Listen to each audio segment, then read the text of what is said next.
145 दवाएं बिक्री के लायक नहीं, राज्य में हुआ प्रतिबंध। पश्चिम बंगाल में कुल 145 दवाओं को असुरक्षित करार देते हुए उनकी बिक्री पर रोक लगा दी गई है। इस संबंध में राज्य ड्रग कंट्रोल विभाग ने आदेश जारी किया है। जिन दवाओं को केंद्रीय औषधि मानक नियंत्रण संगठन ने जांच में फेल घोषित किया है, उनकी सूची सार्वजनिक स्थानों पर लगाने का निर्देश भी दे दिया गया है। सरकारी और निजी अस्पतालों, नर्सिंग होम्स को इस संबंध में सख्त हिदायत दी गई है कि वे इन दवाओं का इस्तेमाल न करें। साथ ही दवा के थोक और खुदरा विक्रेताओं को भी इन दवाओं की बिक्री से दूर रहने के लिए कहा गया है। फरवरी में जारी इस लिस्ट को अब सार्वजनिक रूप से करार दिया गया है। लेकिन लोगों के मन में सवाल उठ रहे हैं कि पहले जिन दवाओं को खतरनाक बताया गया था, उनकी जानकारी कहाँ है? क्या उन दवाओं पर भी सही से कार्रवाई हुई है? हमारे दर्शक भी अगर चाहते हैं इससे रिलेटेड कोई भी जवाब चाहने के लिए तो कमेंट बॉक्स पे टाइप करके अपना सवाल भेजें।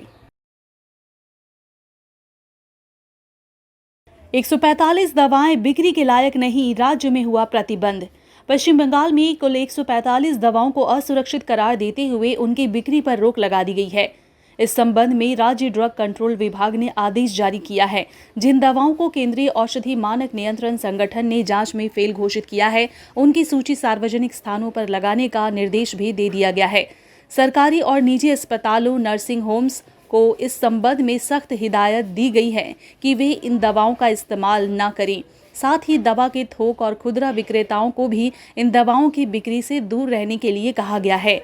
फरवरी में जारी इस लिस्ट को अब सार्वजनिक रूप से करार दिया गया है। लेकिन लोगों के मन में सवाल उठ रहे हैं कि पहले जिन दवाओं को खतरनाक बताया गया था, उनकी जानकारी कहाँ है? क्या उन दवाओं पर भी सही से कार्रवाई हुई है? हमारे दर्शक भी अगर चाहते हैं इससे रिलेटेड कोई भी जवाब चाहने के लिए तो कमेंट बॉक्स पे टाइप करके अपना सवाल भेजें। 145 दवाएं बिक्री के लायक नहीं, राज्य में हुआ प्रतिबंध। पश्चिम बंगाल में कुल 145 दवाओं को असुरक्षित करार देते हुए उनकी बिक्री पर रोक लगा दी गई है।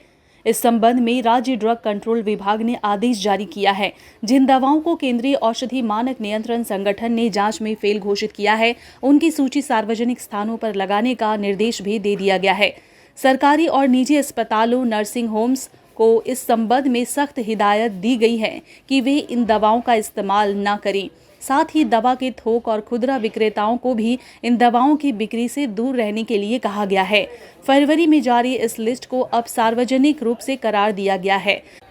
लेकिन लोगों के मन में सवाल उठ रहे हैं कि पहले जिन दवाओं को खतरनाक बताया गया था, उनकी जानकारी कहाँ है? क्या उन दवाओं पर भी सही से कार्रवाई हुई है? हमारे दर्शक भी अगर चाहते हैं इससे रिलेटेड कोई भी जवाब चाहने के लिए तो कमेंट बॉक्स पे टाइप करके अपना सवाल भेजें।